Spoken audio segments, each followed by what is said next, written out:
वास्तव में परमात्मा गुरु है। परमात्मा गुरु निकट विराजे, जागो जागो मन मेरे। तो कबीर साहब कहते जो ये सत्संग करेंगे ना, ये वाला सत्संग जो करेंगे, जो संत महात्मा का संग करेंगे, सत्संग करेंगे, तो उनको परमात्मा रूपी गुरु भी मिलेंगे। ये सत्संग जो करेंगे उसको एक दिन परमात्मा भी मिलेंगे। इसलिए वेद भगवान कहते हैं सबसे पहला काम यही है। इस सत्संग में लाभ बहुत है और तुरंत मिलावे गुरु से। यही ये सत्संग करना जरूरी है। यही सत्संग से, इसी सत्संग से परमात्मा का ज्ञान होता है, बोध होता है।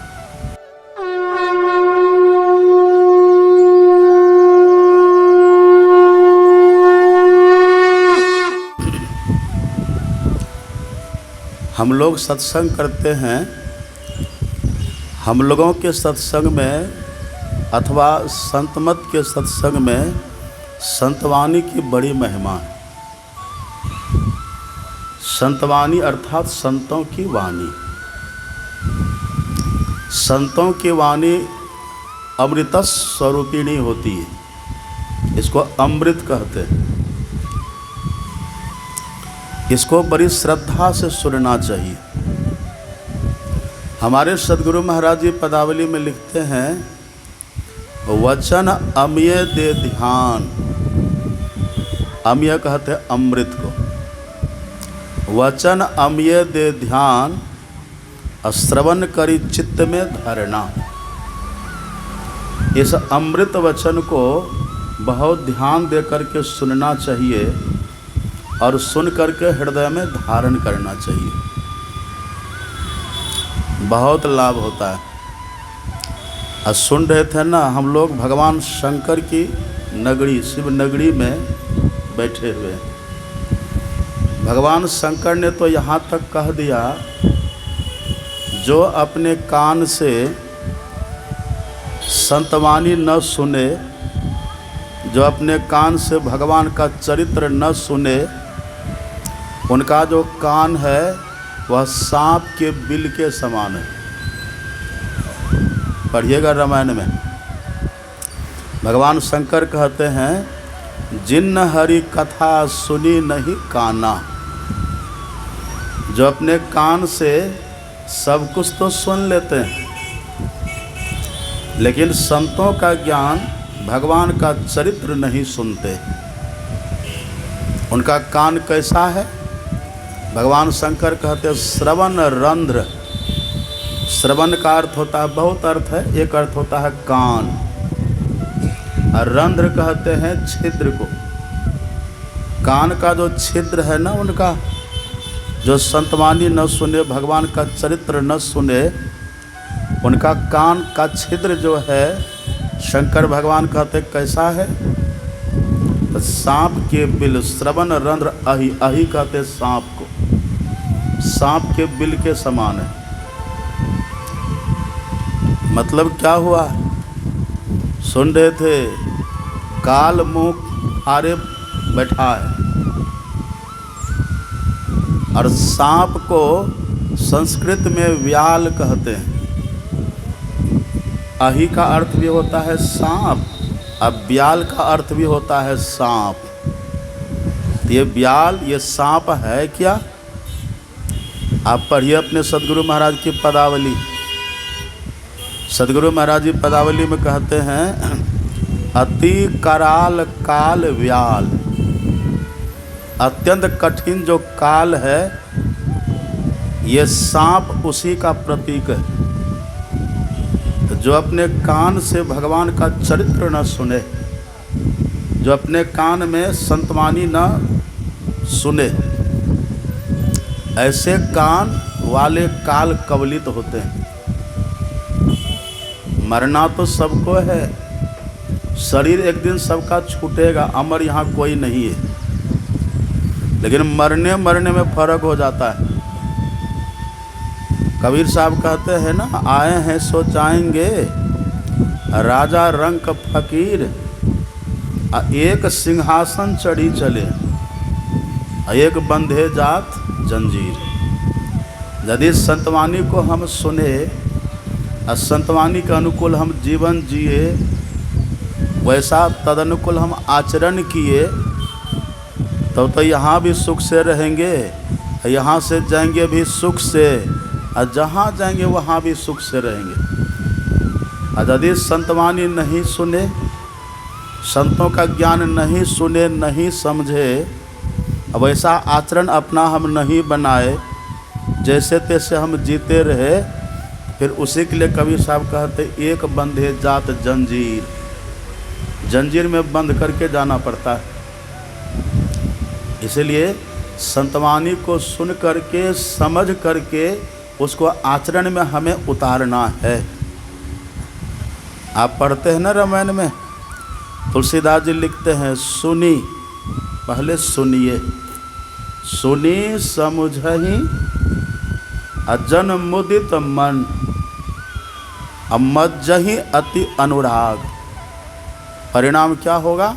लहहि चारि फल अछत तनो, साधु समाज प्रयाग। जो संत वचन को, संतवाणी को श्रद्धा से सुने और सुन करके उसको फिर समझ ले, और जो समझ करके बात निर्णित हो, निर्णय हो, उसको हृदय में धारण करे और वैसा आचरण करे, वैसा करे, फल क्या होगा? लहहि चारि फल अछत तनो, साधु समाज प्रयाग। साधु समाज रूपी तीर्थराज प्रयाग में चारों फल, चारों फल किसको कहते हैं? चारों फल कहने का भाव, अभी देखते हैं यहाँ कितने तरह के फल चढ़े हुए हैं, लेकिन यहाँ चारों फल कहते हैं किसको? पहला फल है अर्थ। अर्थ का अर्थ होता है संपदा, धन संपत्ति। धर्म, काम, काम कहते हैं इच्छाओं को। जो ठीक से सत्संग करे और अनुकूल आचरण करे, उनकी इच्छाओं की पूर्ति भी होती है। जो चाहेंगे वो होगा। और जो सबसे बड़ी बात है और सबसे दुर्लभ बात है, सबसे श्रेष्ठ बात है, वह है मोक्ष।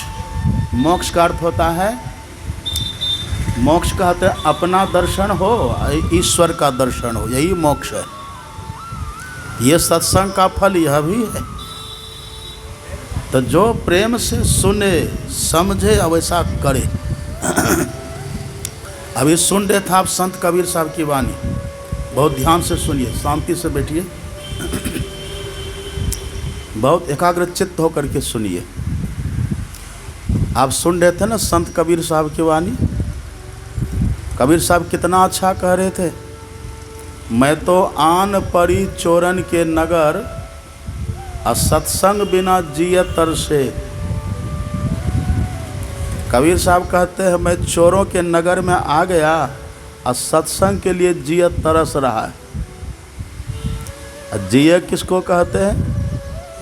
जिय का अर्थ हृदय भी होता है, और जिय का अर्थ जीव भी होता है। जीवात्मा को भी जीव, जिय जीव, और जिय का अर्थ हृदय भी होता है। यहाँ कबीर साहब कहते हैं आप और हम क्या है? शरीर नहीं है, आप और हम जीवात्मा है। ये जो जीवात्मा है, ये जीवात्मा अर्थात आप और हम सत्संग के लिए तरस रहे। और सत्संग कहने का भाव क्या है? सत का संग, वही ना सत्संग है। सत का संग करने के लिए आप और हम जो जीवात्मा है, ये जीवात्मा तरस रहा है।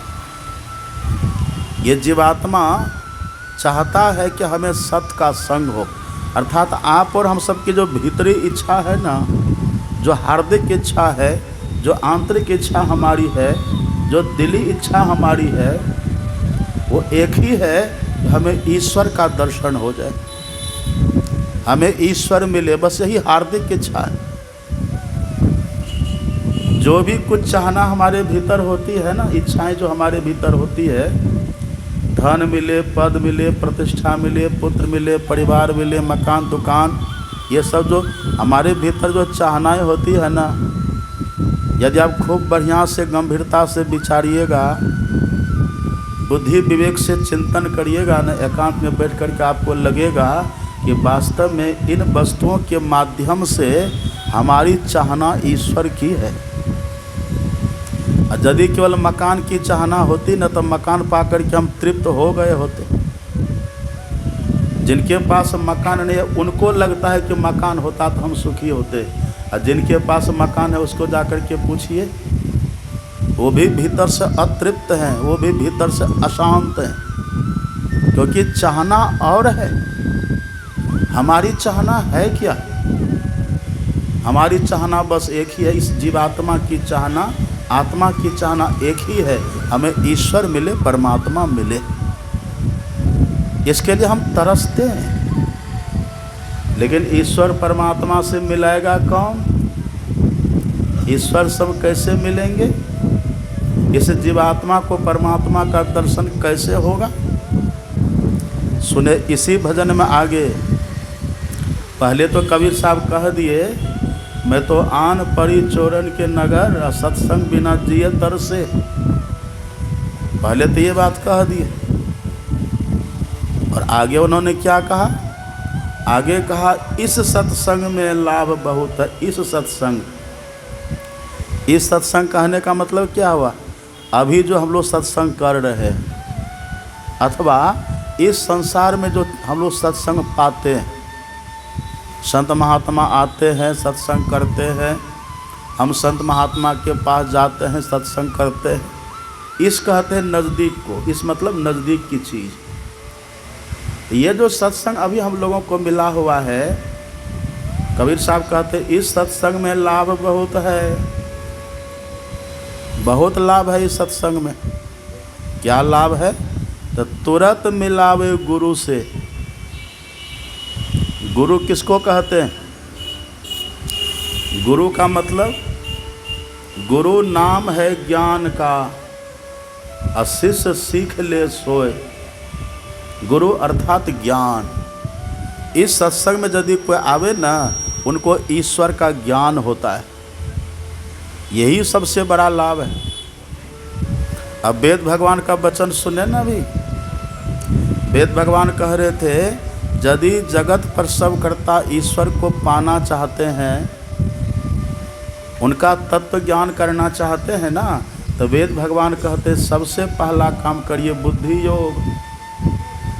अब बुद्धि योग का मतलब यही संत का संग, संत महात्मा का संग, ये सत्संग करिए, यही है बुद्धि योग। ये सत्संग जब करेंगे ना, सुन रहे सब मेरी बात, इधर देखिए, सब मेरी तरफ देखते रहिए। जब ये सत्संग करिएगा ना, तब ये सत्संग करने से ईश्वर का ज्ञान होता है, ईश्वर का बोध होता है, उनका निर्णय होता है। और जब ये निर्णय हो जाएगा, इसी को कहते हैं गुरु। गुरु नाम है ज्ञान का। यही ज्ञान जब हो जाए। कबीर साहब से पूछा कि कबीर साहब, और आप गुरु किनको कहते हैं? देखिए, आप पढ़ेंगे ना धर्म ग्रंथों को, तो गुरु कहने से तीन भाव आता है। एक भाव तो गुरु, यही गुरु कहने से गुरु जिनसे हम दीक्षा लेते हैं, वो हमारे गुरु होते हैं, अथवा जिनसे हम कुछ सीखते हैं वो भी गुरु होते हैं। एक तो ये अर्थ होता है, और दूसरा भाव होता है, दूसरा अर्थ होता है यही, गुरु नाम है ज्ञान का। गुरु मतलब ज्ञान। ये ज्ञान कहाँ मिलता है? इसी सत्संग में मिलता है। और तीसरा गुरु किसको कहते हैं? संत कबीर साहब से पूछा कि ये गुरु और किसको कहते हैं आप? तब कबीर साहब ने कहा, परमात्म गुरु, परमात्म गुरु निकट विराजे, जागो जागो मन मेरे। परमात्मा को भी गुरु कहते हैं। परमात्मा भी गुरु है। देखते हैं जब बच्चा का जन्म होता है, तो जिसका बच्चा है, मनुष्य का बच्चा है, तो मनुष्य के बच्चा को क्या करना चाहिए, कैसे, वो सब बचपन से ज्ञान हो जाता है कि नहीं? वो ज्ञान बच्चा को हो जाता है। अब बत्तख का जब बच्चा हो ना, बत्तख के बच्चा को ले लीजिए, फेंक दीजिए पानी में, डूबेगा? वो डूबेगा? नहीं डूबता। क्यों? वो तैरना जन्म से सीखा है। किसने सिखाया उसको? बत्तख का बच्चा तभी जन्मा, पानी में फेंके वो डूबा, नहीं तैरने लगा। ये तैरने के लिए किसने सिखाया उसको? भगवान ने सिखाया। छोटे छोटे हमारे बच्चे हो तभी जन्म लेता है, उस बच्चे को दूध पीना किसने सिखाया? कोई मनुष्य सिखाते हैं? यही कबीर साहब कहते हैं। वास्तव में परमात्मा गुरु है। परमात्मा गुरु निकट विराजे, जागो जागो मन मेरे। तो कबीर साहब कहते जो ये सत्संग करेंगे ना, ये वाला सत्संग जो करेंगे, जो संत महात्मा का संग करेंगे, सत्संग करेंगे, तो उनको परमात्मा रूपी गुरु भी मिलेंगे। ये सत्संग जो करेंगे उसको एक दिन परमात्मा भी मिलेंगे। इसलिए वेद भगवान कहते हैं सबसे पहला काम यही है। इस सत्संग में लाभ बहुत है और तुरंत मिलावे गुरु से। यही ये सत्संग करना जरूरी है। यही सत्संग से, इसी सत्संग से परमात्मा का ज्ञान होता है, बोध होता है। ये सत्संग करना जरूरी है। लेकिन एक बात देखिए, ये जो सत्संग है ना, ये सत्संग तो सुलभ है। ये सबको सुलभ है। आप सबों को भी सुलभ है, हम लोगों को भी सुलभ है। ये सत्संग सबको सुलभ है। कब संत तुलसीदास जी कहते हैं सब ही सुलभ और सब दिन सब देशा। ये सत्संग सबको सुलभ है, सब दिन सब देश में। या तो सत्संग में हम चले जाते हैं या सत्संग ही हमारे पास चला आता है। इसलिए सत्संग को चलता फिरता तीर्थ भी कहते हैं ना। अब हम लोग देखिए कहाँ कहाँ थे, हमारे बाबा लोग कहाँ थे, हम भी कहाँ थे। लेकिन हम लोग उधर से आ गए देवघर और आप लोग देवघर से आ गए यहाँ। आप सब भी चले, हम सब भी चले, सत्संग सबको मिल गया ना। ये सुलभ है, सब ही सुलभ, सब दिन सब देशा। ये सत्संग सबको सुलभ है, हमेशा सुलभ है। पर इससे लाभ किसको होगा? तुलसीदास जी कहते हैं सेवत सादर समन कलेसा। जो आदर के साथ सत्संग का सेवन करेंगे, जो आदर के साथ सत्संग करेंगे, आदर मतलब आदर प्रेम के साथ सत्संग करेंगे। अभी हम आ रहे थे ना, रास्ते में गोड्डा से चले, वहाँ कल तक हमने राम कथा करी। बड़ी भीड़ थी, बहुत भीड़। बड़ा पंडाल बना, पूरा पंडाल भर करके, और उसके बाहर इतनी भीड़ थी। कई हजार लोग वहाँ दिन भर कथा सुने, भोजन किए। तो वहाँ आते रात में ही, लेकिन वहाँ की व्यस्तता। प्रातःकाल चले वहाँ से, रास्ते में हमारे श्रीकांत बाबू कह रहे थे, श्रीकांत बाबू कह रहे थे रास्ते में कि बाबा हमारे आदरणीय विनोद बाबू बहुत अच्छा व्यवस्था की है, बहुत अच्छा व्यवस्था की है। सत्संग कराना है ना आदर के साथ। हमने कहा हाँ वो तो करेंगे ही, वो तो करेंगे ही। लेकिन जब यहाँ गेट पर हम आए तो गेट पर देखे एक पोस्टर सटा हुआ। तो पोस्टर जब हम पढ़े तो पोस्टर में वही जो अभी हुआ था ना बलिया चौकी में प्रांत अधिवेशन, मन में हुआ कि देखिए हमारे विनोद बाबू एक दिन का सत्संग करा रहे हैं। कितनी भव्य व्यवस्था, कितना बढ़िया सब कुछ, कितना आदर के साथ करा रहे हैं। एक वहाँ प्रांतीय अधिवेशन हुआ, लेकिन देखिए कुप्पा घाट जो केंद्रीय आश्रम है, बड़े बड़े सिद्ध पुरुष वहाँ अभी भी विराजमान हो रहे हैं। लोग उनके नाम पर कैसा पोस्टर छपा दिए। अभी आप जाके देखिए गोड्डा में जो सत्संग हुआ, कथा हुई, कितना सुंदर सुंदर बैनर पोस्टर, इतनी भीड़, एक महिमा में आदर के साथ। सत्संग तो कराते ही हैं, करते ही हैं, लेकिन इसी को आदर्शमय ढंग से मर्यादा पूर्वक पूरे आदर के साथ, फॉर्मेलिटी के लिए नहीं। हम वो काम करने जा रहे हैं जो काम अश्वमेध यज्ञ से भी बड़ा है। ऐसा काम अगर हो, फिर देखिए हमको पोस्टर देख करके दुख हुआ मन में कि प्रांतीय अधिवेशन, ये देवघर जिला का विशेषाधिवेशन, और तब देखिए पोस्टर के साथ छपा उसका, कितना खराब लगता है। वहाँ आप लोग गए भी थे ना, हम भी दुखी हुए थे। यहाँ के बहुत लोग नहीं गए थे, हमारे दीनबंधु बाबू सबको हम खोज रहे थे कहाँ गए ये लोग, लेकिन नहीं गए थे। क्यों? उतना आदर के साथ नहीं हुआ। और अनादर के भाव से जो सत्संग होता है, फिर उस सत्संग से न तो ज्ञान की बात कितनों कह देंगे, बुद्धि विवेक की बात कितनों कह देंगे, लेकिन भीतर में जो आदर का भाव नहीं रहेगा ना, एक फॉर्मेलिटी का भाव रहेगा, तो न तो श्रोता को लाभ होता, न तो वक्ता को लाभ होता है। आदर के साथ, तुलसीदास जी कहते हैं, जो सत्संग को आदर के साथ सुने, आदर के साथ करे करावे, बड़ी श्रद्धा सत्संग के प्रति हो। कितनी श्रद्धा हो, आप पढ़िएगा, आप गोस्वामी तुलसीदास जी महाराज की वाणी पढ़िए।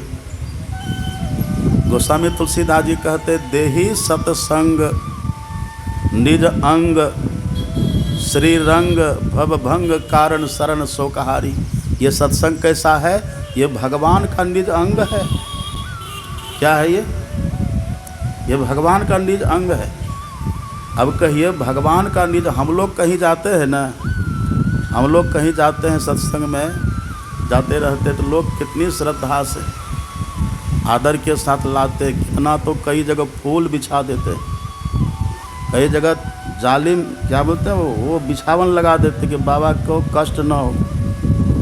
कितने लोग चरण धोते हैं, लोग मना करते मत करिए ऐसा, लेकिन कहते बाबा का न पैर है, बाबा के पैर का आदर करेंगे, चरण धोएंगे, इस सबको अच्छा लगेगा। हम लोग तो विषयी लोग हैं, हम लोग तो संसारिक प्राणी हैं। जब हम लोगों का अंग इतना लोग श्रद्धा से धोते हैं, आदर से, अच्छा जैसे तैसे करिएगा तो हमको अच्छा लगेगा।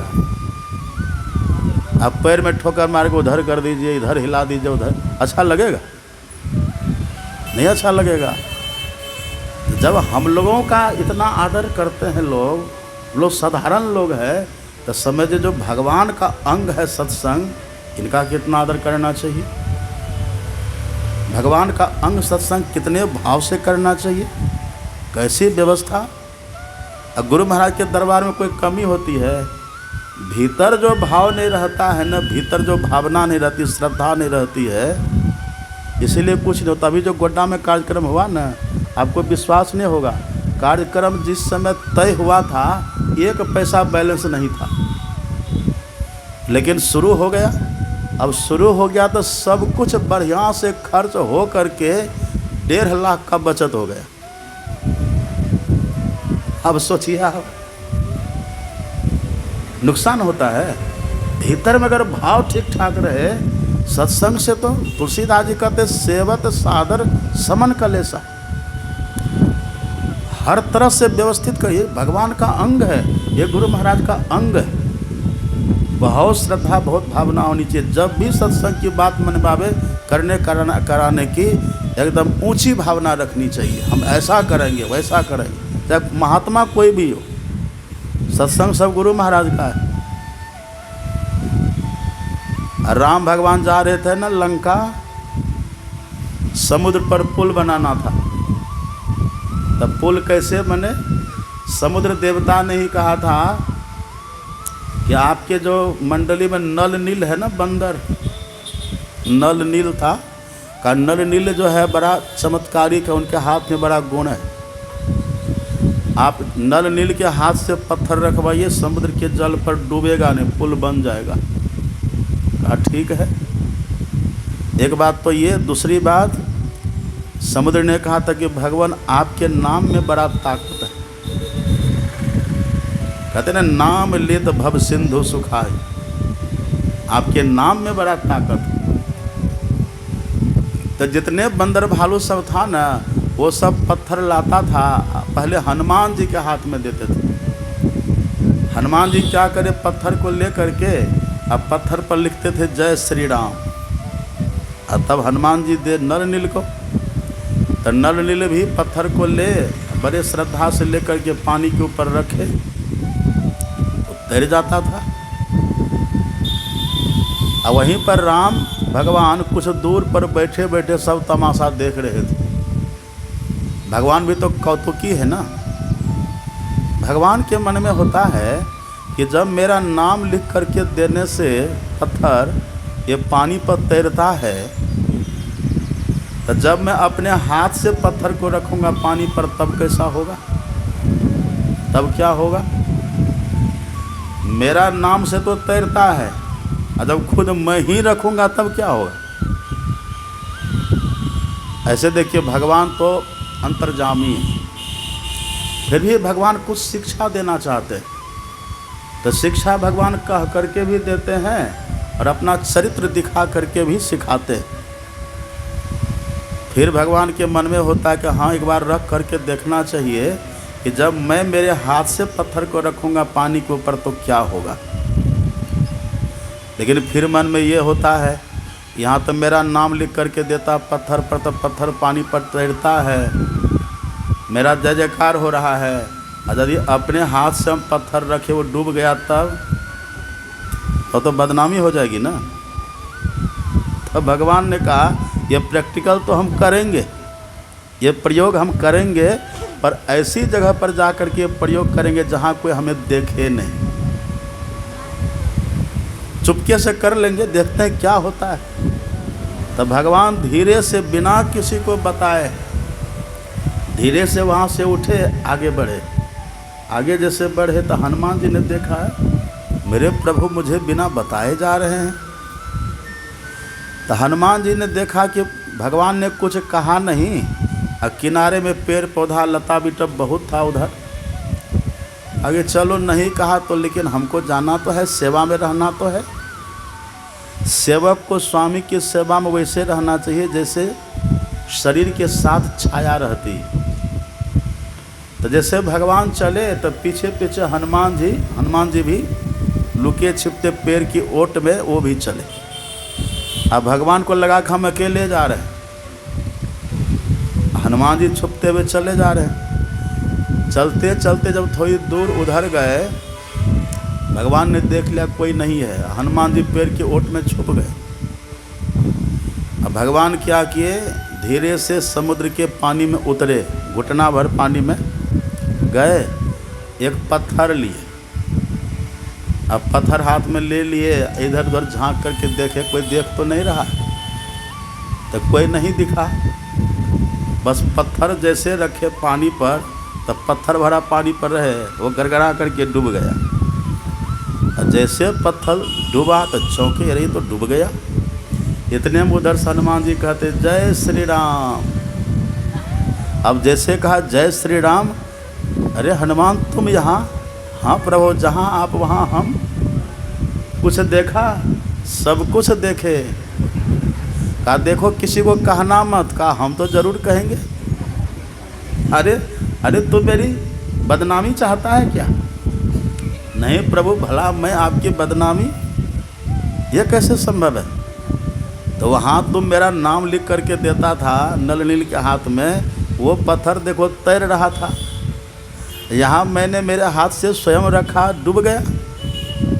वहाँ जय जयकार, यहाँ तो ये तो बदनामी वाली बात है ना।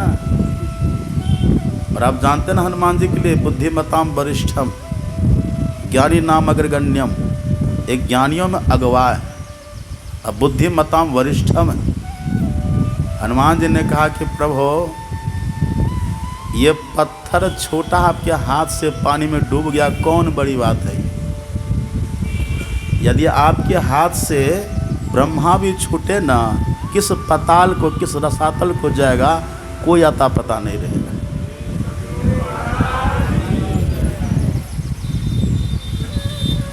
हाथ मतलब क्या? अंग। ये अंग भगवान का अंग।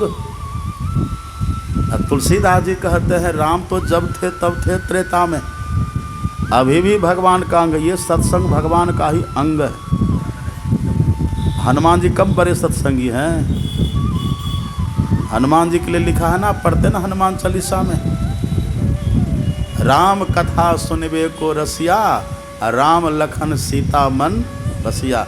जहाँ सत्संग होता है वहाँ हनुमान जी निश्चित रूप से पधारते हैं। और आप विश्वास कर लीजिए यहाँ भी हनुमान जी हैं, रहते हैं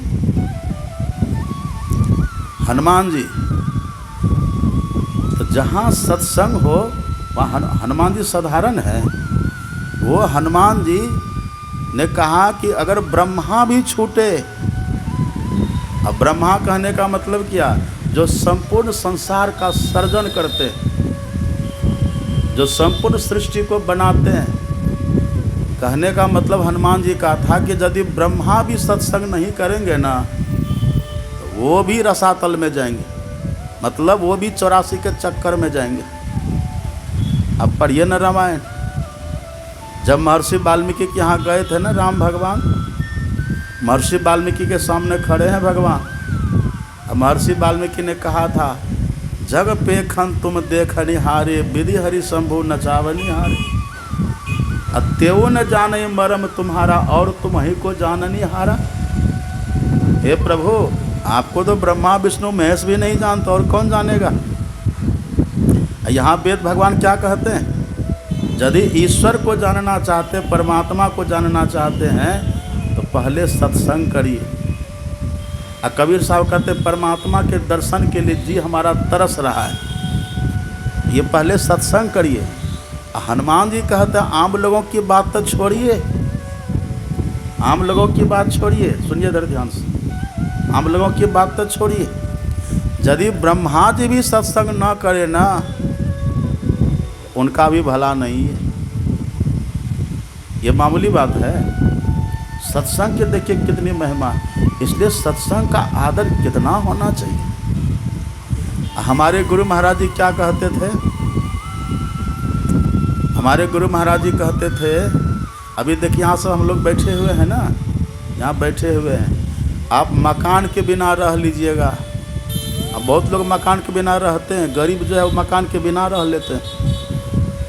अब सुंदर सुंदर भोजन व्यंजन भोजन किए बिना रह सकते हैं, जैसे तैसे खा के गुजारा कर लीजिएगा। सुंदर सुंदर कपड़ा पहने बिना आप रह सकते हैं, जैसे तैसे कपड़ा पहन कर आप गुजारा कर सकते हैं। लेकिन श्वास के बिना रहिएगा, श्वास के बिना रह पाइएगा। कोई बोले हम आपको भोजन भी देते हैं बढ़िया, हम आपको वस्त्र भी देते हैं बढ़िया, आपको मकान भी दे देते हैं बढ़िया, लेकिन श्वास नहीं लीजिए, रहिएगा श्वास के बिना। श्वास के बिना मकान का कोई मोल है, श्वास के बिना वस्त्र का कोई मोल है। श्वास जब नहीं रहा तो शरीर ही नहीं रहेगा, क्या मोल होगा इसका। श्वास का मोल कितना है। हमारे गुरु महाराज जी कहते थे सत्संग मेरी श्वास है। पढ़े हैं कि नहीं इस बात को, सुने होंगे ना। सदगुरु महाराज जी कहते थे सत्संग मेरी श्वास है। श्वास का मोल कितना है, श्वास की कीमत कितनी है।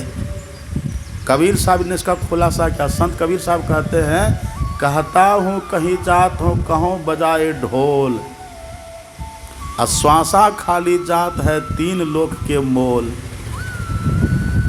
ऐसे महंगे मोल का एक श्वास जो जाए, 14 लोक न पट तरे काहे धूल मिलाए। एक श्वास खरीद पाइएगा, ऑक्सीजन भले खरीद लीजिएगा आप, यह ऑक्सीजन भी तब तक काम करता है जब तक श्वास बाकी है भीतर। और श्वास खत्म हो जाए तब कोई सोचा ऑक्सीजन लगा करके काम करेगा। ये श्वास का देखिए मोल कितना है, जिसके बिना हम एक क्षण नहीं जी सकते, उसका कितना आदर करना चाहिए। कबीर साहब कहते 14 लोक न पट तरह, कितना महत्वपूर्ण है। तो जो ऐसा भाव लेकर के सत्संग का आदर करे। तुलसीदास जी कहते हैं समन कलेशा, उनके सभी क्लेशों का नाश हो जाता है। अब करके देखिए सत्संग का आदर, बहुत प्रेम के साथ सत्संग करिए, व्यवस्थित होकर के करिए और सुन लीजिए, समझ लीजिए, आचरण में उतार लीजिए। अब फिर देखिए सेवत सादर समन कलेशा। तो कबीर साहब कहते यही जो सत्संग है ना, यही सत्संग हमको उस सत्य का संग करा देगा, उस परमात्मा का संग करा देगा। फिर कैसे करिएगा? इस सत्संग में जो परमात्मा के संग करने का ज्ञान होता है, वो ज्ञान कैसा ज्ञान है? वही सुने पाठ में। देखिए, अपने यहाँ इस संत मत में कोई मनगढ़ंत बात नहीं होती है। हम गढ़ करके आपको कुछ सुना दें या हमारे और कोई बाबा लोग सुना दें, नहीं, सब प्रमाणित बात बोलेंगे। हम लोग प्रमाणित बात बोलते हैं, मनगढ़ंत बात नहीं बोलते। गढ़ करके कुछ हम बोले, फिर वो सत्संग की महिमा तब नहीं रहती। देखे ना, वेद भगवान का वचन है। और शंकर भगवान से पूछा पार्वती माता ने कि भगवान किसकी बात नहीं माननी चाहिए, किसकी बात कान में नहीं सुननी चाहिए? पढ़िएगा रामायण। शंकर भगवान ने कहा कि पार्वती, बातुल भूत विवश मतवारे, अते नहीं कहा ही वचन उचारे विचारे, जिनकृत महामोह मद पाना, तिनकर कहा करिए नहीं काना। शंकर भगवान कहते हैं कि देवी, जो बातुल मतलब जिसको बात का रोग हो जाए देह में, जब बात का रोग देह में होता है ना, बुद्धि विकृत हो जाती है। सन्निपात का रोग बुद्धि को विकृत कर देता, बातुल। और जिसको भूत लगे वो अच्छी बात बोलेगा, सही बात तो बोलेगा। जिसको भूत लगे उसकी अलगे दुनिया होती है। तो भगवान शंकर कहते जिसको भूत लगा हो ना, उसकी भी बात नहीं माननी चाहिए। और जो मतवारा है, मतवाला है, मतलब उन्मत्त है, उदंड है, उन्मत्त है, ऐसे की भी बात नहीं माननी चाहिए। अंतिम में भगवान शंकर ने कह दिया, जिन्हकृत महामोह मद पाना। सुन लेते ना शराब की बात, ये सब शराब की नशा तो टूट जाती है, लेकिन भगवान शंकर कहते जो मोह रूपी नशा कर लिया है, जिनके भीतर अज्ञानता की नशा है, अज्ञानता की नशा हमारे भीतर है। इसका प्रमाण क्या है? आंख बंद करके देख लीजिए, क्या दिखता है? अंधकार दिखता है कि नहीं? ये अंधकार है अज्ञानता का प्रतीक। जब तक भीतर में अज्ञानता अंधकार दिख रहा है, तब तक समझिए हम मोहग्रस्त हैं। हम मोहग्रस्त हैं, हम मोह रूपी मदिरा पी लिए। और शंकर भगवान क्या कहते, जो मोह रूपी मदिरा पिए ना, उसकी बात मत मानिए। तो हम लोग सब मोह रूपी मदिरा पिए हुए। जब तक भीतर में अंधकार हम लोगों को दिख रहा है, तब तक मोह रूपी मदिरा की नशा में हम लोग हैं। और जिसके भीतर ये, हम कैसे जाने कि किसी के भीतर मोह नहीं है?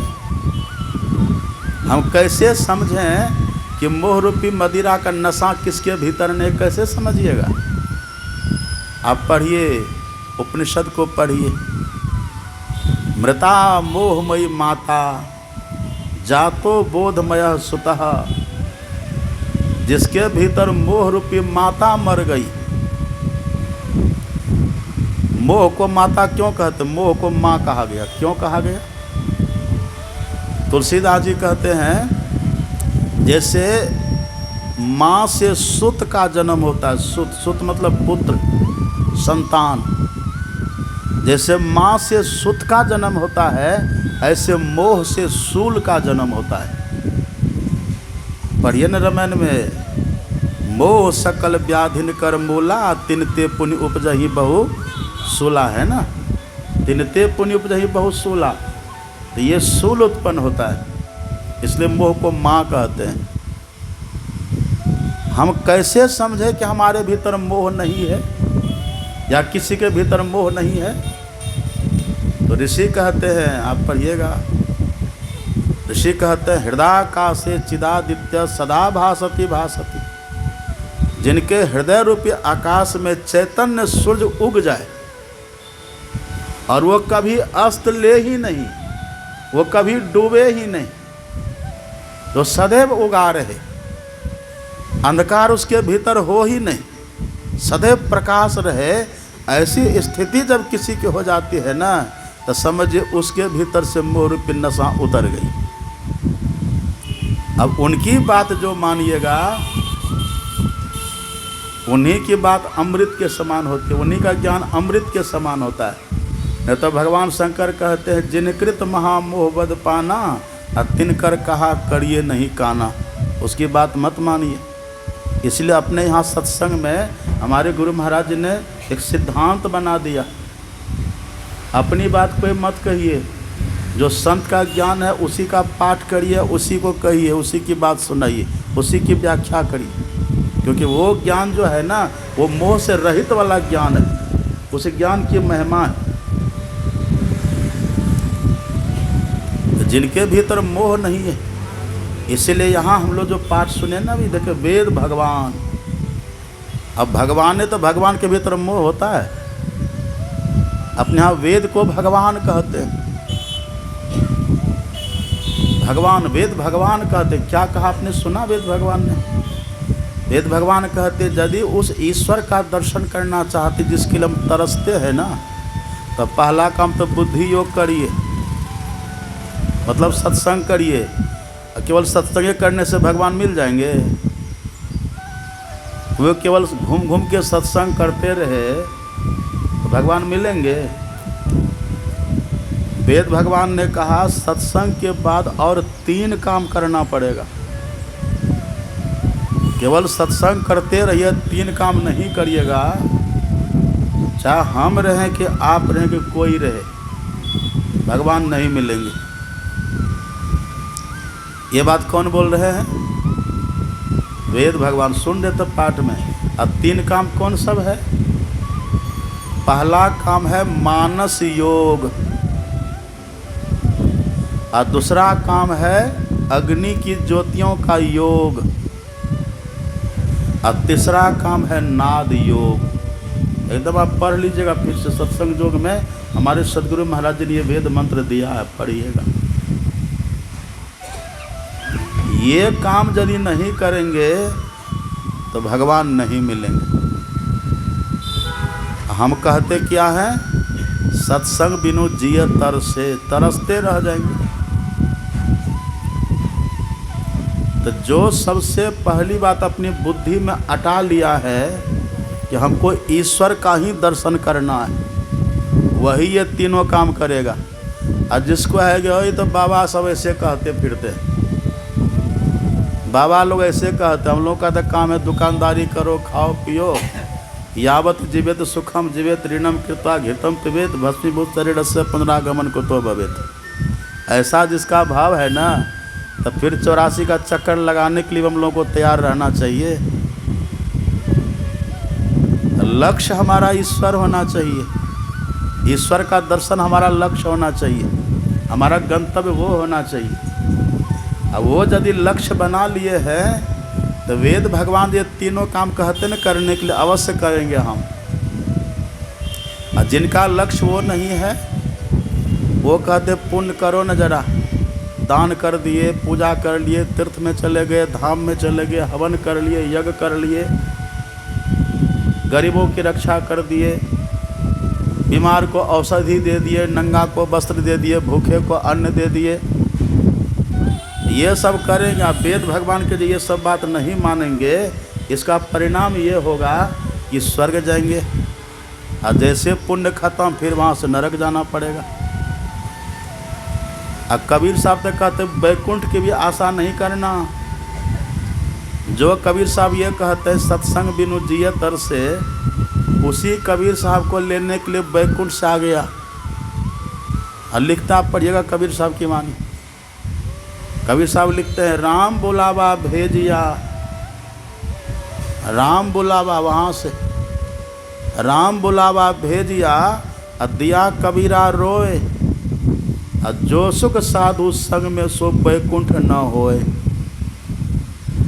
बैकुंठ पर नहीं गए। और स्वर्ग के लिए संत तुलसी साहब कहते हैं, आप पढ़ेंगे संत तुलसी साहब की वाणी। संत तुलसी साहब कहते हैं नरतन दुर्लभ देव को सब कोई कहत पुकार, और सब कोई कहत पुकार देव देही नहीं पावे, ऐसे मूर्ख लोग स्वर्ग की आस लगावे। जो स्वर्ग की आशा लेकर के जीते हैं ना, वो मूर्ख है। मूर्ख मतलब सच्चा ज्ञान नहीं है, वो नहीं जानते। इसलिए लक्ष्य हमारा रहना चाहिए ईश्वर का दर्शन। और तुलसी साहब तो कहते स्वर्ग पर करे खखार। देखिए जिसको हम लोग बहुत बड़ा समझते हैं ना, उसको संतों ने किस दृष्टि से देखा है। और संत की बात आप छोड़िए, भगवान राम है ना, राम भगवान, उनकी वाणी पढ़िएगा रामायण में, भगवान की ही बात है। लोग भगवान को मानते हैं पर भगवान की बात मानने के लिए तैयार नहीं है। भगवान की बात है। भगवान कहते हैं यही तन कर फल विषय न भाई, स्वर्ग और स्वल्प अंत दुखदाई। अंतिम में स्वर्ग भी दुख दे देता है। कोई खुजली हुआ है, खुजली हाथ में खुजली हुआ कभी? जब खुजली फुंसी जब हाथ में होती है तो ये खुजाने में कितना अच्छा लगता है, लगता है कि नहीं? नींद आ रही है लेकिन नींद में भी खुजाते अच्छा लगता है। यदि खुजाते खुजाते ज़्यादा खुजा दीजिएगा तब उसी फुंसी से टीस टनक लहर जलन पैदा हो जाती है।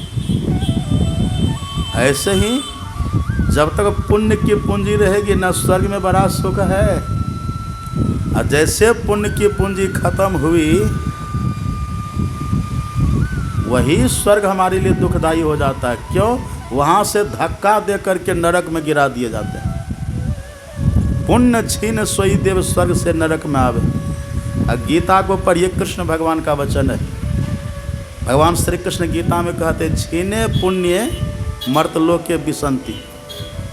गीता झूठ कहे, गीता का वचन झूठा है। इसलिए मनुष्य का लक्ष्य, हम लोगों का लक्ष्य ये सब नहीं होना चाहिए। ये सब तो ऐसे मुफ्त में मिलेगा। कृष्ण भगवान कहते जो ईश्वर को पाने की युक्ति जान करके भजन करे, साधन करे, यदि इसी जन्म में सफलता नहीं मिली, ईश्वर का दर्शन हमको नहीं हुआ ना, तब बीच में शरीर हमारा छूट गया, तो स्वर्ग हमको ऐसे मिलेगा। वहाँ तब तक हम रहेंगे जब तक हमको रहने की इच्छा होगी। अब फिर वहाँ से जब निकलेंगे तो 84 लाख में नहीं जाएंगे, 3 जगह में से किसी एक जन्म में जगह होता पड़े। गीता का 6वां अध्याय भगवान कहते हैं प्राप्त पुण्य कृताम लोकानि सुता शाश्वती समाह। सूची नाम देखिए कितना बढ़िया कहते, सूची नाम श्रीमताम गेहे योग भ्रष्टो भी जाए थे। वह या तब पवित्र कुल में जन्म लेगा। पवित्र कुल किसको कहते हैं? पवित्र कुल कहते हैं जिस कुल में किसी तरह के नशा का सेवन नहीं हो रहा होगा। नशा, झूठ, चोरी, व्यभिचार ये सब जहाँ नहीं हो रहा होगा, ऐसे कुल में जन्म होगा। या फिर श्रीमान कुल में जन्म होगा, जहाँ किसी तरह का अभाव नहीं है, जहाँ कोई कमी नहीं। आप देखते ऐसे बच्चा जन्म लेता है, अब बचपन से उसके हाथ में भिक्षा का कटोरा थमा दिया जाता है। देखिए कि नहीं आप? ऐसे बच्चे को देखिएगा, जन्म लेता है, चलना शुरू किया, अब भिक्षा का कटोरा हाथ में। वैसा जीवन हम चाहते हैं? भगवान कहते बस ईश्वर को पाना लक्ष्य रखिए, और लक्ष्य रख करके जो विधि है वो करिए। यदि बीच में शरीर छूट गया तो श्रीमान कुल में जन्म होगा। ये बात कौन बोल रहे हैं? हम बोल रहे हैं। हमारी बात कोई मानेगा? ये वो बोल रहे हैं जो 6 दिन में पुतना को मार दिए थे, राक्षसी। ये बात वो बोल रहे हैं जो 7 वर्ष की अवस्था में 7 कोस के गोवर्धन पहाड़ को 7 दिन तक उठा करके रखे थे। अब सोचिए वो उनके मुंह से निकल रहा है, वो बोल रहे हैं कि श्रीमान कुल में जन्म होगा। कितना विश्वास होना चाहिए। या तीसरा ऑप्शन है, तीसरा विकल्प है कि किसी योगी कुल में जन्म होगा। योगी कुल का मतलब जहाँ जिस घर में लोग सत्संग ध्यान पहले से कर रहे होंगे, सत्संगी घर में जन्म, ये कम बड़ी बात है। इन 3 काम करना क्या है? अब मिलाइए 3 काम। वेद भगवान कहते मानस योग। मानस योग का अर्थ क्या होता है? आप पढ़ेंगे ना धर्म ग्रंथों को, उसमें लिखा हुआ है मानस योग कहने का भाव मानस जप और मानस ध्यान से है। क्या है? मानस जप कहने का भाव, मानस योग कहने का भाव मानस जप और मानस ध्यान। एक बूढ़ी माता से हमने पूछा कि माता जी दीक्षा लिए? हाँ बाबा लिए। तो जप करते हैं ना? हाँ करते हैं। तो क्या जपते हैं? मानस जप, मानस जप, मानस जप, मानस जप, मानस जप, यही जपते हैं। हमने कहा आपको यही बताया था दीक्षा में। कहाँ बाबा, सत्संग में भी तो कहते हैं मानस जप करना चाहिए। देखिए लोग समझते नहीं हैं। मानस जप कहते किसको हैं? मानस जप कहते जो मंत्र हमको गुरु ने बता दिया है उस मंत्र को मन ही मन जपिए। ये नहीं कि मानस जप बोलते रहिए, ये मानस जप नहीं है। मानस जप कहते जो मंत्र हमको दीक्षा में मिला है उस मंत्र को मन ही मन जपिए, मन ही मन जपते रहिए। हाँ, यदि मन ही मन नहीं हो जप तो उपांशु जप कर लीजिए थोड़ी देर। उपांशु जप किसको कहते हैं? उपांशु जप कहते जो मंत्र हमको दीक्षा में मिला है ना उस मंत्र को ओठ हिला करके, जी हिला करके जपिए, आवाज़ नहीं निकलने दीजिए। उसको कहते उपांशु जप। और यदि आप अकेले हैं, आप अकेले कहीं हैं तो आप मानस जप नहीं कर सकते हैं तो आप वाचिक जप भी कर सकते हैं, लेकिन कोई सुने नहीं मंत्र, एकांत में बैठ के। वाचिक जप किसको कहते हैं? बोल बोल करके करिए। मनुस्मृति पढ़िएगा ना, मनुस्मृति में 3 प्रकार के जप का वर्णन है। अब भागवत में भी अभ्यसेन मनसा शुद्धम त्रिवृत ब्रह्माक्षरम परम, सुखदेव जी कहते हैं मानस जप करिए। अगर मानस जप नहीं कर सकते हैं तो उपांशु जप कर लीजिए। थोड़ा बोल बोल कर, ओठ हिला करके, जी हिला करके जप कर लीजिए। वह भी करने का मन है तो थोड़ा बोल बोल के जप करिए, एकांत में बैठ के करिए। लेकिन श्रेष्ठ होता है उपांशु, श्रेष्ठ होता है मानस जप। यदि कोई व्यक्ति 100 बार यदि कोई राम राम करे या गुरु गुरु जिसका जो मंत्र है 100 बार करे बोल करके, उसका जो फल होता है ना वह फल एक ही बार मन से जपने से हो जाता है। तो बड़ा हुआ कि नहीं हुआ? अब 100 बार जब गुरु गुरु करिएगा तो कितना मुंह दुखेगा? दुखेगा कि नहीं? मुंह दुखेगा, समय लगेगा।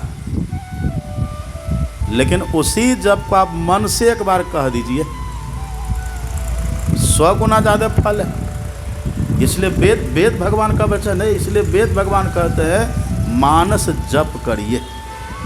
अब मन से जप करना उसी को सुमिरन कहते हैं। वही सुमिरन है।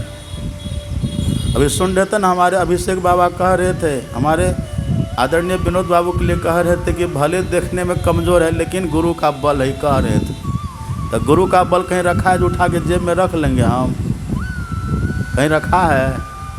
गुरु का बल कैसे आता है?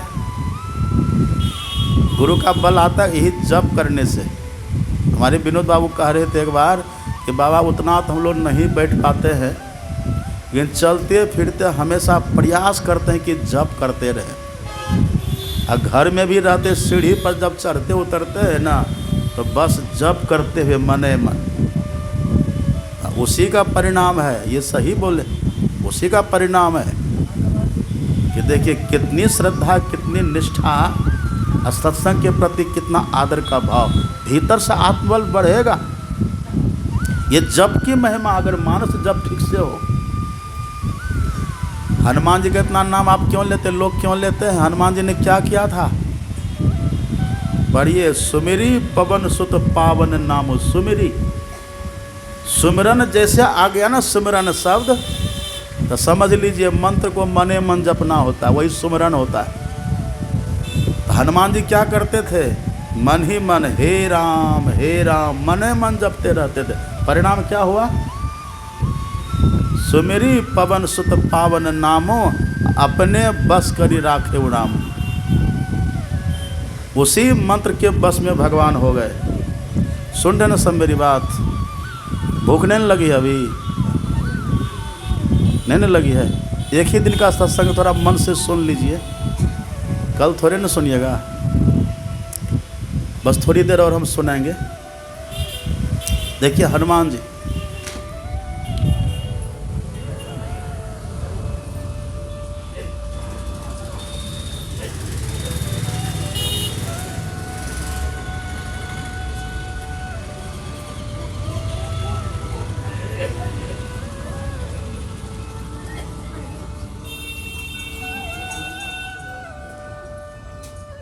थोड़ी देर और बैठिए, हम ख़त्म कर देंगे।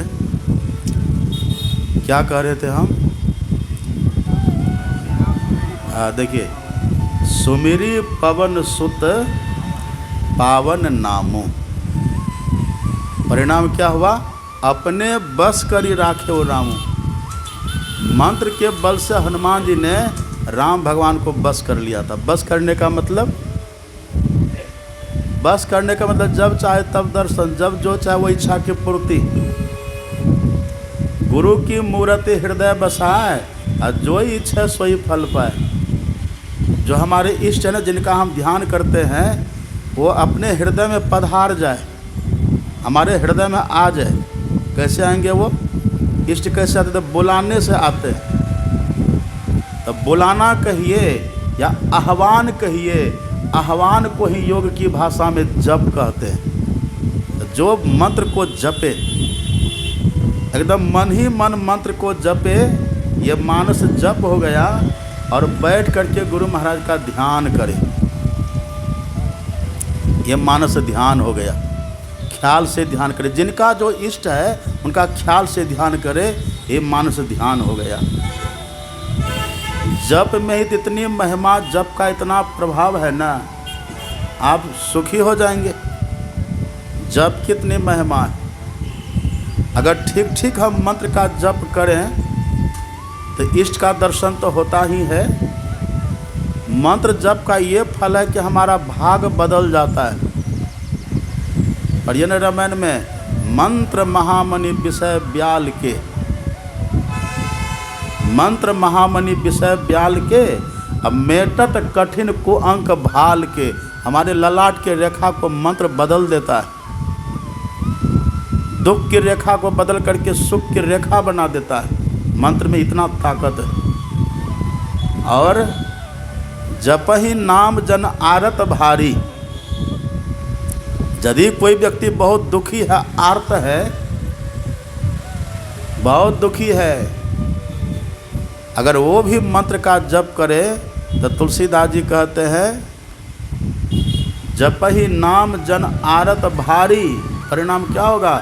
मिटहि कुसंकट हो ही सुखारी। कुसंकट मिटता है और जपने वाला सुखी हो जाते हैं। यही है पहला काम। तो मानस जप और मानस ध्यान। और कितने को तो ये भी पता नहीं कि मानस ध्यान करते कैसे हैं। अभी जब हम आए यहाँ ध्यान के समय हम आए ना, तो हम देखे सब बैठ के ध्यान कर रहे थे। कुछ को हम देख रहे थे, आँख खोल के देख रहे हैं। क्यों देख रहे हैं? उनको विश्वास ही नहीं है ध्यान पर, या दीक्षा नहीं लिए हैं, या ध्यान की महिमा को समझे नहीं हैं। वेद भगवान के ज्ञान हम ज़्यादा जान जाएंगे, हम हमारी समझ ज़्यादा है। विश्वास के साथ करना चाहिए, बड़ी श्रद्धा से। एक ही मंत्र को जपिए खूब मने मन। हमारे गुरु महाराज कहते हैं ना, अति पावन गुरु मंत्र मन ही मन जाप जपो। मने मन जपी। उपकारी गुरु रूप को मानस ध्यान थपो।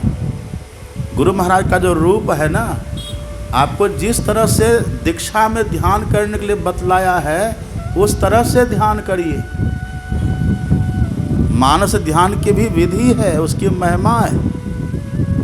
आंख बंद कर लेते लोग, क्या कर रहे हैं? तो ध्यान कर रहे हैं। क्या ध्यान कर रहे हैं? गुरु महाराज का ध्यान कर रहे, पर कैसे करेंगे विधि का पता ही नहीं है। करते रहते हैं, वर्षों बीतता है पर सफलता नहीं मिलती है।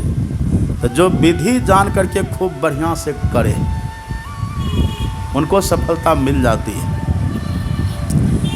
एक देखिए, सुनिए ध्यान से, जप हमको कैसे करना चाहिए, जप कैसे करना चाहिए। तुलसीदास जी ने कितना बढ़िया देखिए लिखा रामायण में। तुलसीदास जी कहते हैं, सकल कामना हीन जे राम भगति रस लीन, नाम सब प्रेम पीयूष हृदय तिन्हों किए मन मीन। मीन कहते मछली को। मछली को सुख कहाँ मिलता है? पानी में। मछली हमेशा पानी में डूब करके रहती है कि नहीं? जैसे मछली के लिए पानी अमृत है। पानी है तो मछली जीवित रहेगी। अब पानी से निकाल दीजिए, जिएगी मछली? पानी के बिना वो तिलमिला करके तरप तरप करके मछली मर जाती है। तो जैसे मछली के लिए पानी अमृत है, जीवन है, ऐसे तुलसीदास जी कहते जिनके लिए गुरु प्रदत्त मंत्र अमृत के समान है, जो अमृत की तरह माने। देखिए कितनी बड़ी बात। जो मंत्र हम लोग को मिला उसके प्रति कैसा भाव, कैसी श्रद्धा हमारी रहनी चाहिए। ये मंत्र नहीं, ये अमृत है। ये तुलसीदास जी कहते नाम सब प्रेम पीयूष हृदय। पीयूष कहते अमृत को। जैसे मछली पानी में डूब करके रहती है, ऐसे जो व्यक्ति अपने मन को, अपनी वृत्ति को मंत्र में डुबा दे जपते जपते। लेकिन किसका मन डूबेगा? किसकी वृत्ति मंत्र में डूबेगी? तो तुलसीदास जी कहते सकल कामना हीन जे, जिनके भीतर दुनियादारी की कामना नहीं है। अभी तो लोग हम लोग के पास आते हैं और सब दुख दर्द की बात सुनाते हैं। कोई नाती पोता बेटा बेटी की बात सुनाते, इसका ये कैसे, उसका ये कैसे, यही सब सुनाते रहते हैं। ये सब को छोड़ दीजिए प्रारब्ध के ऊपर। प्रारब्ध जो होगा भोग लेंगे। सकल कामना हीन हो जाइए और मंत्र को अमृत की तरह मानिए। मंत्र से प्रेम करिए। अब विश्वास रखिए। विश्वास क्या रखिए? विश्वास ये रखिए, जो मंत्र हमको दीक्षा में मिला है ना, उस मंत्र में ही दुनिया के सभी भगवान का नाम छुपा हुआ है। ये विश्वास रखिए। लेकिन हम लोग देखते हैं सत्संगी सब अपने मंत्र जपेंगे गुरु गुरु, और फिर जैसे श्रावण महीना आएगा तो बोल बम शुरू कर देते हैं। और जैसे रामनवमी आएगा तो राम राम शुरू कर देंगे। कृष्णाष्टमी आएगा तो कृष्ण कृष्ण शुरू कर देंगे। तुलसीदास जी कभी कृष्ण कृष्ण किए? कहिए, कभी किए हैं? और सूरदास जी कभी राम राम किए हैं? तो क्या सूरदास जी राम को नहीं मानते थे? और तुलसीदास जी कृष्ण को नहीं मानते थे? सब मानते। लेकिन जो इष्ट मंत्र हमारा है, उसी इष्ट मंत्र के प्रति जिनकी निष्ठा है, उसी इष्ट मंत्र में जिनका प्रेम है, उसी में सबका नाम छुपा हुआ है। इष्ट मंत्र में ही सभी भगवान का नाम छुपा हुआ है। ये विश्वास रहना चाहिए, अब प्रेम रहना चाहिए। अब मंत्र को अमृत की तरह मान करके तब जपिए, देखिए कितना लाभ होता है। जप करना शुरू, लाभ होना शुरू हो जाएगा। यहाँ तो शरीर है आसन पर, शरीर कर में और सूरत नहर में। तो कैसे लाभ होगा? तो जो इस तरह एकाग्र होकर के प्रेम के साथ जपे, ऐसा जब जिस दिन होगा ना, उसी दिन गुरु महाराज का खूब बढ़िया दर्शन भी होगा। एक बात आप जानते हैं, मंत्र में इष्ट में संबंध कैसा होता है? पढ़िए रामायण। तुलसीदास जी लिखते हैं, तुलसीदास जी कहते हैं, प्रीति परस्पर प्रभु अनुगामी। प्रभु कहते हैं मालिक को, स्वामी को। अनुगामी कहते हैं सेवक को। जैसे मालिक के पीछे पीछे सेवक चलता है ना, ऐसे मंत्र के पीछे पीछे इष्ट रहते हैं। मंत्र बस गया भीतर में तो इष्ट दर्शन दे देंगे, इष्ट बस जाएंगे। है ना, अपने बस करी राखे हो राम। क्यों? क्योंकि हनुमान जी ने मंत्र को बस कर लिया, मंत्र को बस। मंत्र परम लघु जासु बस, जिसके बस में छोटा मंत्र हो गया, मतलब मंत्र जप करके जो सिद्ध कर लिया। मंत्र परम लघु जासु बस, तो परिणाम क्या होगा? विधि हरि हर। विधि मतलब ब्रह्मा, हरि मतलब विष्णु भगवान, हर मतलब शंकर भगवान। विधि हरि हर असुर सर्व मतलब 3300 करोड़ देवी देवता। विधि हरि हर सुर सर्व महामत गजराज जिमी बस कर अंकुश खर्व। जैसे छोटे से अंकुश से व्यक्ति बड़े बड़े हाथी को बस कर लेते हैं, ऐसे छोटे से मंत्र के द्वारा ब्रह्मा विष्णु महेश सहित सभी देवी देवता को बस कर सकते हैं। ये मंत्र की ताकत है। यही काम करने के लिए वेद भगवान कहते हैं, मन गढ़ंत करिएगा तब नहीं, परिश्रम तो आप करिएगा, लेकिन लाभ वांछित लाभ नहीं होगा, जितना चाहते उतना लाभ नहीं होगा। और तीसरा काम क्या करिए? तीसरा काम दूसरा काम वेद भगवान कहते हैं अग्नि की ज्योतियों का योग। अब ये अग्नि की ज्योतियों का योग है क्या? हम तो हरिद्वार में ही रहते, वहाँ अपना अन्य क्षेत्र चलता है हरिद्वार में। आप जाइए देखिए, वहाँ अपना आश्रम है, 2 जगह आश्रम है हरिद्वार में। कब से वहाँ हम लोग रहे, अपने कुप्पा घाट में रहते हैं हरिद्वार। अभी भी साल में हर साल जाते हैं। 1 सितंबर से 30 सितंबर वहाँ ध्यानाभ्यास रखे, मास ध्यान साधना शिविर, हर साल वहाँ हम लोग जाते हैं। और सभी महात्माओं का गढ़ है हरिद्वार। लेकिन आज तक हम कहीं नहीं सुने संत मत के अलावा कि अग्नि की ज्योति का योग होता क्या है। कहीं नहीं सुने। हम कहाँ कहाँ गए, कितने मंडलेश्वर महामंडलेश्वर, कितने मठाधीश, कितने आचार्य कहाँ कहाँ गए। नाम की महिमा सुनते हैं, भगवान के रंग रूप की महिमा सुनते हैं, उतना तो है ही है। लेकिन वेद भगवान जो कहते अगर ईश्वर का दर्शन करना चाहते तो अग्नि की ज्योति का योग करिए। कि अग्नि की ज्योति का योग है क्या, आज तक संत मत के सिवा कहीं सुने ही नहीं है। आप लोग कहीं सुने? टीवी में तो बहुत देखते होंगे, कहीं सुने हैं? लेकिन मन किधर खिंचता है उधरे। थोड़ा दिखावा देख लिए, थोड़ा कुछ दिखा दिया, पर्ची उर्ची की बात कह दिया, थोड़ा नाम उम बता दिया, बस उधरे मन खिंचा जाता है, सब ज्ञान ताक पर चला जाता है। अग्नि की ज्योति का योग है क्या?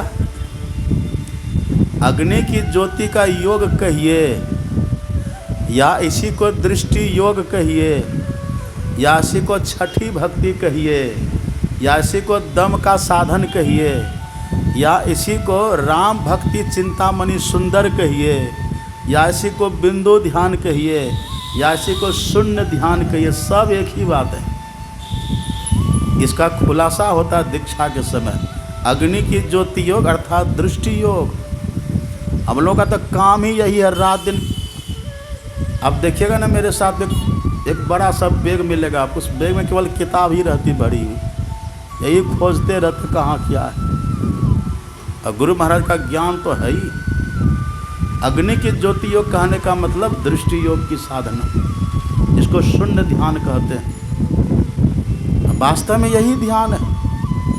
शंकर भगवान कहते हैं न ध्यानम ध्यान मिथ्याहुर ध्यानम शून्यगतम मन तस्य ध्यान प्रसादेन सौख्यम मोक्षम न संशया। ध्यान को ध्यान नहीं कहते, शून्यगत मन को ही ध्यान कहते हैं। यही ध्यान से व्यक्ति को सुख भी मिलता है और ईश्वर का दर्शन भी होता है। पहले तो ब्रह्म ज्योति का दर्शन इससे होगा, और तीसरा जो काम है वो काम है नाद योग। अभी देखते हैं हम लोग अभी हम लोग क्या करते हैं, सुनिए थोड़ा ध्यान से, बस अब खत्म कर देंगे। नाद योग किसको कहते हैं? आप मुरली का नाद सुने? मुरली का नाद, मुरली का नाद, शंख का नाद। अभी जो अपने यहाँ भगवान का जो चित्र हम लोग बनाते हैं, अब देखिए कृष्ण भगवान की मूर्ति देखिए, हाथ में बांसुरी है, आप लड्डू गोपाल को देखिए, बांसुरी है कि नहीं? ये बांसुरी प्रतीक किसका है? आप पढ़ेंगे धर्म ग्रंथों को, ये बांसुरी उसी नाद का प्रतीक है। नाद, नाद कहने का मतलब ब्रह्मनाद, अंतर्नाद भी कहिए, ब्रह्मनाद भी कहिए। ब्रह्मनाद इसलिए कि वो ब्रह्म से प्रकट होता है, वो भगवान से प्रकट होता है। अभी यहाँ हम लोग बैठे हुए हैं ना, हम माइक में बोल रहे हैं, उधर यदि कोई व्यक्ति हमको ढूंढता हुआ आएगा, गुरुनंदन बाबा किधर है, तो बाहर से दूर से मेरी आवाज़ सुन लेगा, माइक हॉर्न में सुन लेगा ना। हाँ, ये जो आवाज़ आ रही है ना, यही गुरुनंदन बाबा की आवाज़ है। अब किन्हीं को पूछना पड़ेगा, आवाज़ सुन करके सीधे यहाँ पर पहुँच जाएगा। ऐसे ही परमात्मा का नाद सबके भीतर हो रहा है, ब्रह्मनाद सबके भीतर हो रहा है। उस ब्रह्मनाद को, वेद भगवान का वचन है, जो ब्रह्मनाद को पकड़ ले अपने भीतर, वो सीधे ब्रह्म के पास पहुँचते हैं। लेकिन पकड़ेंगे कौन ब्रह्मनाद को? इधर देखिए मेरी तरफ, पकड़ेंगे कौन ब्रह्मनाद को?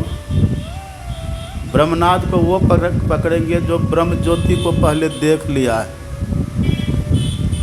अब ब्रह्म ज्योति को देखे नहीं, ब्रह्मनाद को सुनना चाहेंगे, नहीं होगा। हम लोग अभ्यास करते हैं बिना ब्रह्म ज्योति के भी, ठीक है, पर हमारे गुरु महाराज जी कहते हैं, गुरु भेद धरी धरी तीन बंद बंद करी, गुरु भेद धरी धरी दिव्य दृष्टि करी करी, और तीन बंद बंद करी भजो नाम सोई। जब दिव्य दृष्टि पहले भीतर में खुले, और दिव्य दृष्टि किनको खुलती है? जिसको अपने भीतर प्रकाश होता है, उसको दिव्य दृष्टि खुल जाती है। वही दिव्य दृष्टि खुलने के बाद तब भीतर में ब्रह्मनाद प्रकट होता है, और उसी ब्रह्मनाद को सुन करके व्यक्ति ब्रह्म के पास पहुंच जाते हैं, ब्रह्म का दर्शन हो जाता है, वहीं जाकर के तत्व ज्ञान होता है। वेद भगवान कहते हैं यही तीनों काम करिए, मानस जप करिए, मानस ध्यान करिए, ये एक हुआ मानस योग हो गया ये, और दूसरा अग्नि की ज्योति का योग अथवा ज्योति योग या दृष्टि योग करिए, भीतर प्रकाश हो जाएगा।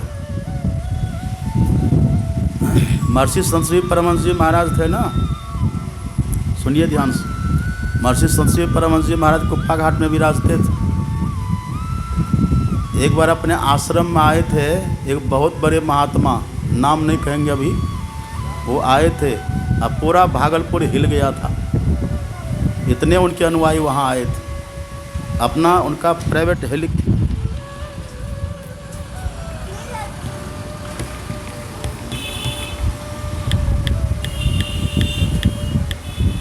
उनका अपना प्राइवेट हेलीकॉप्टर, उससे चलते थे वो। अब कुप्पा घाट आए, उनके लाखों में भक्त कुप्पे घाट में ठहरे थे वो।